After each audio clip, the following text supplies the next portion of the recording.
Hello everyone, my name is Kiana McIntosh. Today I'm going to talk about mental health in rural settings. So, first let's start by defining what is mental health. Mental health is defined as a state of well-being in which every individual realizes his or her own potential, can cope with natural stressors of life, can work productively and fruitfully, and is able to make a contribution to his or her own community. This definition came from World Health Organization. So, some signs of mental health. The person may be suffering from a mental health disorder or mental illness. Is long-lasting sadness or irritability. So, if that person, the smallest things makes them really irritated, and I don't mean like irritated in a sense where we get irritated with certain things every day in life, but like an irritability where they just cannot, like you quit your job because you're so irritable. Extremely highs and extremely low moods. You can be extremely happy at one moment, and then next thing you know, you're extremely sad. So that manic depressive type state. Excessive fear, worry, or anxiety. So everybody suffers from some fear or worry or anxiety to a degree, but a person that has a mental illness, it's a lot more extreme. Like for anxiety, like they just worry so much that it affects their sleeping pattern. It affects their eating habits and things like that. They also exhibit signs of social withdrawal. Like they don't want to be around people. They don't want to interact. So if you guys ever seen those shows like on TLC where the person is just isolate themselves because they're so sad. And then other ones, like I said before, drastic changes in eating and sleeping habits. Like they can't eat, they can't sleep, or they're overeating to use it as a coping mechanism. So they overeat. So, and why is mental health important? Well, knowing about mental health is always very important within communities because mental health is a widespread um, illness. Mental illness is widespread, whether it's urban or rural America. It is very widespread, and anyone can suffer from a mental disorder. Um, Study suggests that 1.1 out of 5 Americans suffer from mental illness a year, and approximately 1 in 25 adults in the United States, which would be 11.2 million, which that's a lot, experiences a serious mental illness in a given year that substantially interferes with his or her limits on life and their life activities. So, to me, mental health sometimes looks like homeless people or drug addicts and things like that. But sometimes people suffer in silence. Um, like have known people that have suffered from depression and anxiety, and they look fine to the public eye. They're fine. You think that they're coping with their situation, and then one day they commit suicide. So that is one reason why it's really important to discuss mental illness and mental health, be able to educate people about different resources that are available. So, yeah, like if you see a person, just because they look okay doesn't mean that they are okay. So these are just self help tips because I feel like in order for, especially as a social worker, in order for me to be able to help someone else or advocate for someone else, I must first start with myself by promoting self health. So some of the tips: get enough rest. Study suggested 7 to 9 hours for adults. Get enough sleep at night. Go to bed on time. Wake up. Form a routine. Eat healthy. If you eat healthy, that can really change your mood. Like they say, you are what you eat. I definitely agree with that. Exercise. If you feel that you're really stressed out, exercise because sorry, but yeah, exercising. When you're feeling stressed, like exercising is always a really good way to release some of those stressors, because you can get your mind off of what is going on in life. For me, it relaxes me, so it works for me. The next one, I would suggest find a hobby. Find something that you love to do outside of what you do, your work, your everyday work. Find if you like dancing, start dancing more. If you like hanging out with your friends, find activities that can help you balance life. The next one is focus on your strengths. So sometimes when we are overstressed, we like to focus on all the negatives. Once you start focusing on your strengths, you'll see a difference in behavior. So that's something that I always suggest with anyone. Focus on what you can do and don't worry so much on what you can't. So the next one slide is mental health in rural settings. So there are several factors that play a role in the disadvantages of mental health. So some of those are like poverty, age, race, and things like that. So mental health in rural settings continue to struggle with limited resources, isolation, and lack of professionals. In 2017, approximately 6.8 million residents under the age of 18 suffered from mental illness. Approximately 5% of those residents committed suicide. So, with that being said, that goes back to the importance. If in rural areas, if we would educate more, I really feel like that is something that will help, especially our youth, because that's something that they really need to hear. They need to hear that it's okay to, be stressed, but learn different coping mechanisms in order to grow. It's something that I suggest.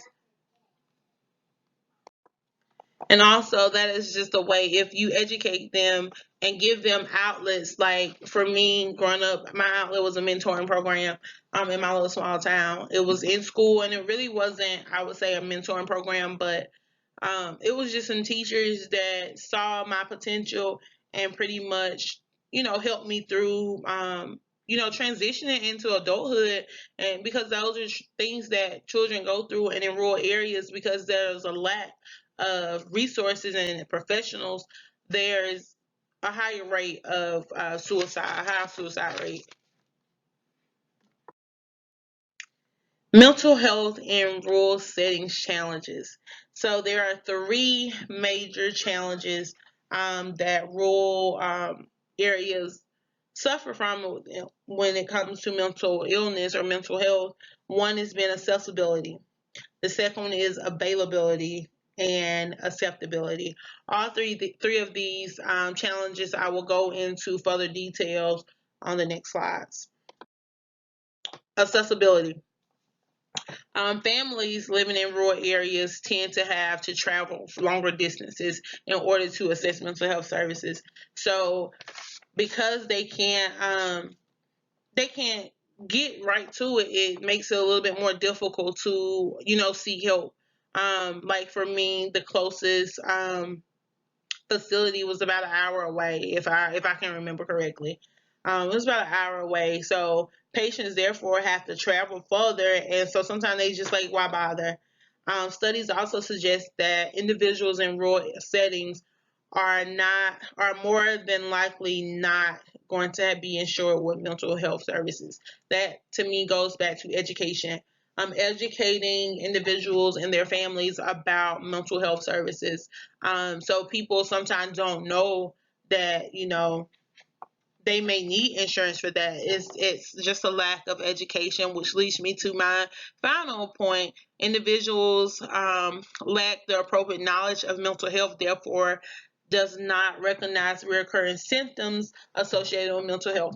So if a person doesn't know about, you know, signs that one may suffer from a mental illness, they don't know that they have a mental illness. So, for example, in the African American community, if a child have behavior or temperament issues, it's just that they're bad. It's not that they have a mental illness or a disability or anything. It's just that that is a bad kid and they need to be disciplined.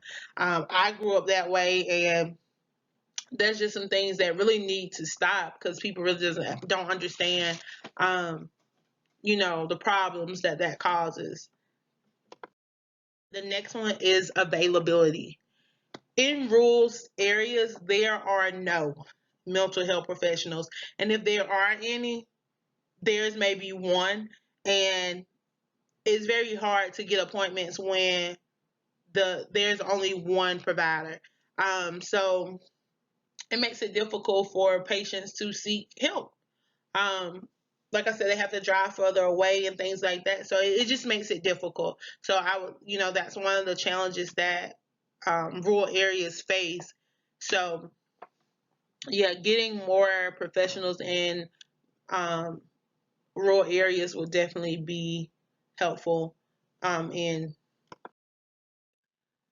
the next one is acceptability. Fewer programs available. There are fewer programs available in rural settings to educate the community. There's a lack. There's a lack of providers and stigma and labels. So, in rural areas, they automatically assume if I tell someone that I suffer from a mental disorder, I'm crazy. I'm now labeled crazy.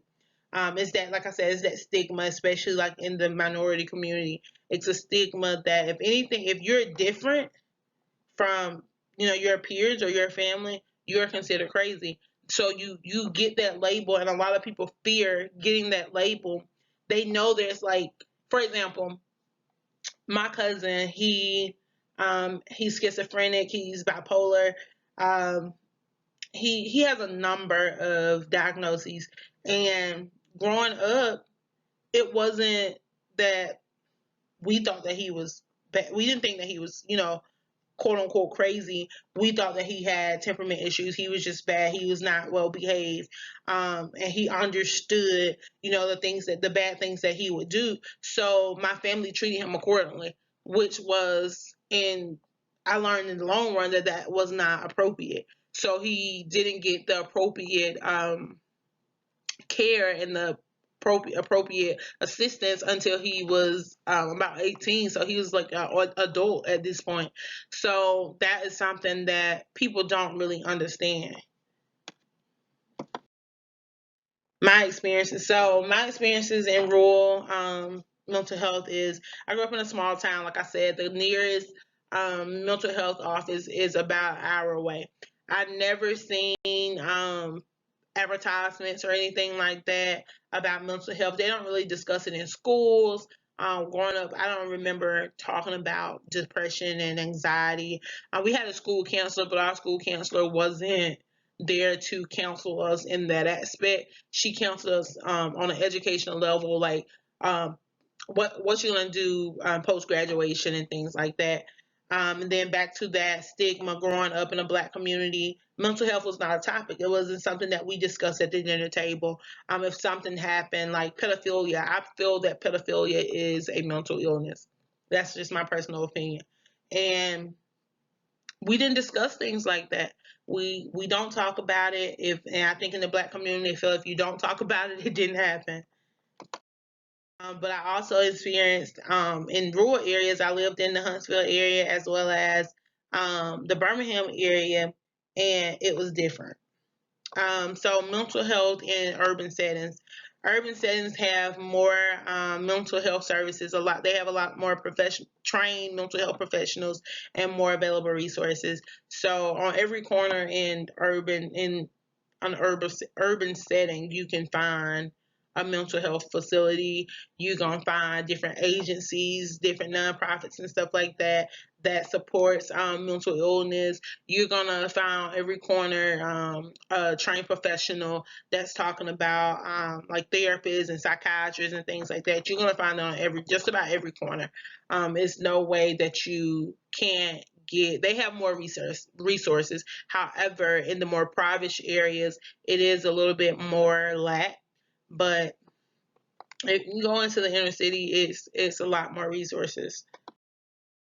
So like I said, I lived in Huntsville and I've lived in the Birmingham area, and there's advertisements everywhere. You turn your TV, they're talking about mental health and how there's resources out here to help you and things like that. So theoretical framework. So a theory that I felt best explains um, mental health in rural areas is systems theory. Systems theory explains human behavior as the intersection of the influences of multiple interrelated systems. So, like mental health a person can trigger their mental illness within different settings or different systems. So they have different avenues. Like first, your family is a system, the schools, and things like that. So the schools are educating them on mental illness and things like that. And then another one is cognitive development theory by Piaget. And I've picked that one because we learn behaviors as we go. And it is believed that a person develops their mental health, their mental illness by the time they are 21. So that's the reason why I picked that one. So, what can we do to change the stigma of rural mental health? First, I would say advocate more. Advocate more in the sense of um, advocating for policies to be made where rural areas there's a focus on rural areas. Advocate more for our teenagers who need to know, what mental health is, what mental illnesses are, what are the symptoms, what are the signs, and ways to cope with what you have going on. And then I'll also say education, educating them on the things that they need to know about mental health. And then when it comes to policy making, I would definitely say um, take the rural population into account when making these policies, and they can definitely understand, and these policies will work better to benefit those in rural areas, not just urban. Policies and programs. So there are several different programs that I came across. The National Association for Rural Mental Health, Rural Assistance Center, WICHE Mental Health Program, the National Association for Rural Health. All these programs are focused on rural mental health and work to improve the lives of mental health patients and clients in rural areas. And then some policies, the crisis stabilization unit policy, and then the opioid response legislation. And opioid policy was put out because there was an epidemic at one point where everybody, well, it's kind of still is going on. Everybody just was having a lot of substance abuse. So that plays in a role so that in rural areas they have those policies set in place in order to help those that suffer from these different substance abuse issues. Sorry. And then these are my references. Thanks.